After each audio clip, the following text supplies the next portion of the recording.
Probably gonna come up. See right now? The wind's up. Yeah. Right now that way. So, yeah. So I may have to go this way, you're saying? Yeah. Whatever wind tells you to do, just beware of it. Okay.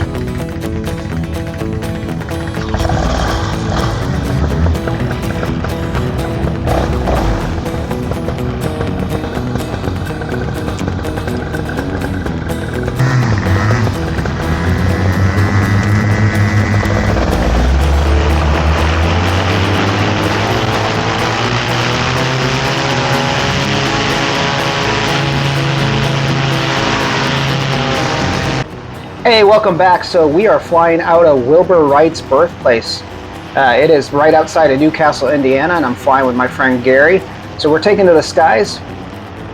Ended up being a little bit more bumpier than normal. So as you can see coming up here, I had a little bit of turbulence when I first got up in the air. Nothing, a little bit of shaking my brake lines and making sure everything's good to go wouldn't fix. So as I pass over Gary, I gave him the symbol that it's a little bit bumpy at the moment, but it was still flyable. I knew that I had a ton of turbulence above those tree lines to the right, so I just wanted to make sure I stayed clear of that as the winds and thermal started to settle down for the day. So as I was circling around to get some height and to also get ready for Gary to launch, I noticed that I was starting to feel a little bit of tension on my right side of my wing, which I then later found out was due to my brake line being tangled up with the tip steering. So a new thing that I'm going to have to look out for. So make sure we're clearing our brake lines and our tip lines as well.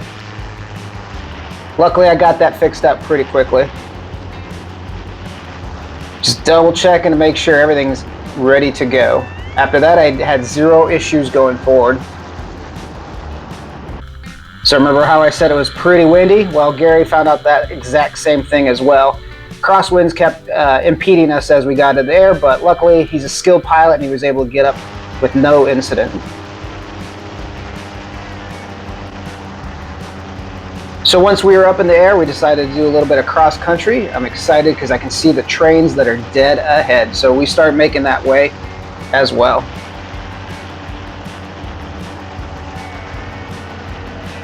So the boy in me gets really excited. There's the trains, and man, it was a very long line of trains as well.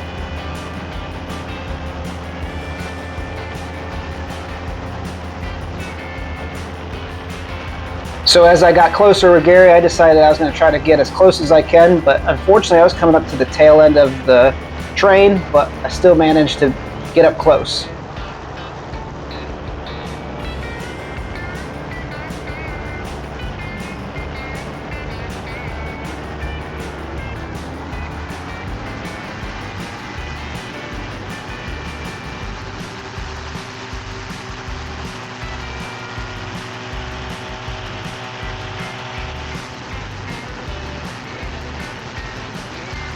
So we continued our trek west, and so I followed him as he headed towards Newcastle.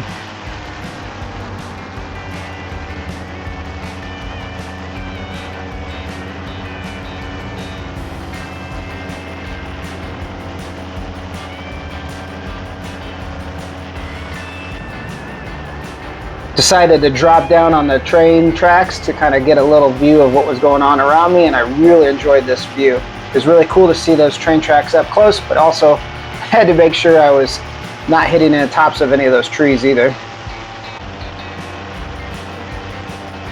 So the main point of our flight was to be able to see that sunset, so what a great view.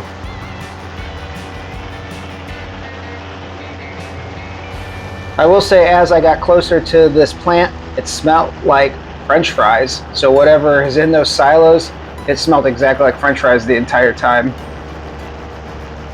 I made sure to keep my distance as there was a little bit of turbulence coming off the tops of these silos, but I was able to navigate with no problems. A little bump there.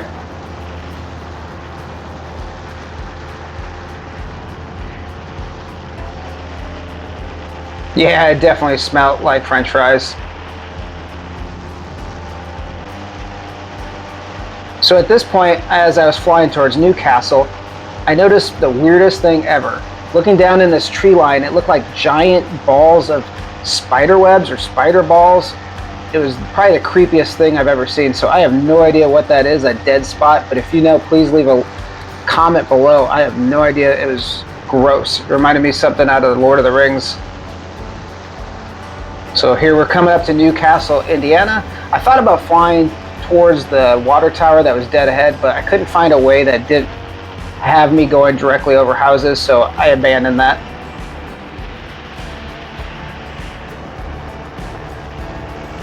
So now I'm headed back north. We're going to take in the sunset as it's starting to go down. Gary's up ahead of me as well.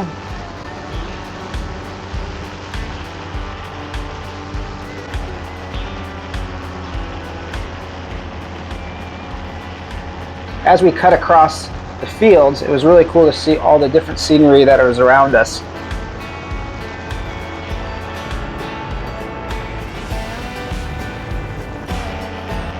That is a really cool looking piece of property. I would love to be able to launch from there.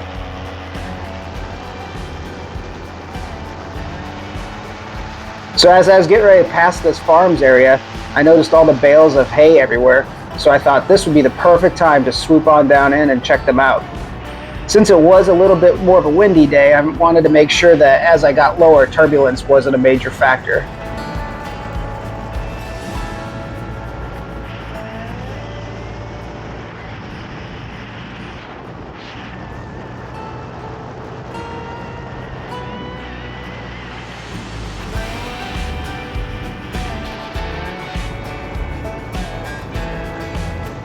And then once I got lower, I had a great view of the sunset along with those bales of hay and just glided on over the tops.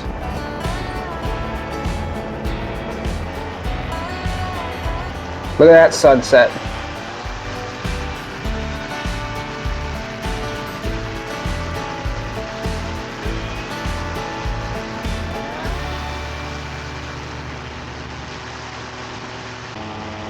So off in the distance, I saw the windmills, and I knew I had to go near them. So I started to head northeast as I flew closer to get towards them.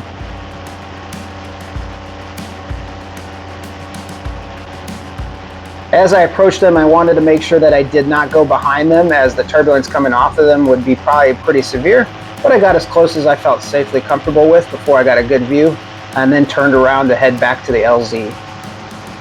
The sunset started to get very bright and red, and that made it look for a really cool sunset for that evening. It was like a little fireball in the sky.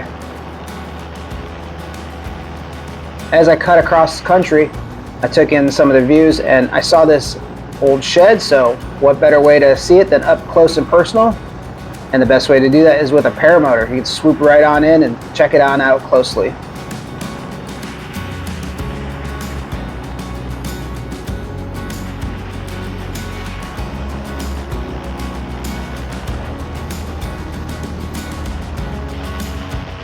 At this point, I'm getting closer to the LZ, and I started to catch up with Gary.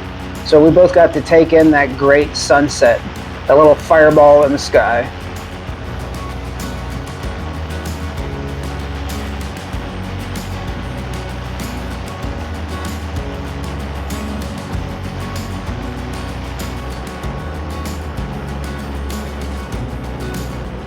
And as we headed back to the LZ, I knew it was time to bring it on in. Temperatures were dropping and the wind was still not quite gone, but it was a great flight nonetheless.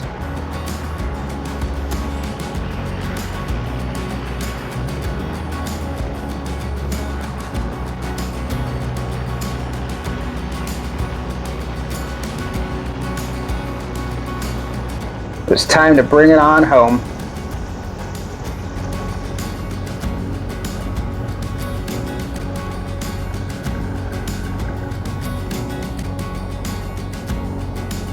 So a great place to land and great place to take off. We got to see some really good sights, and it was a great evening.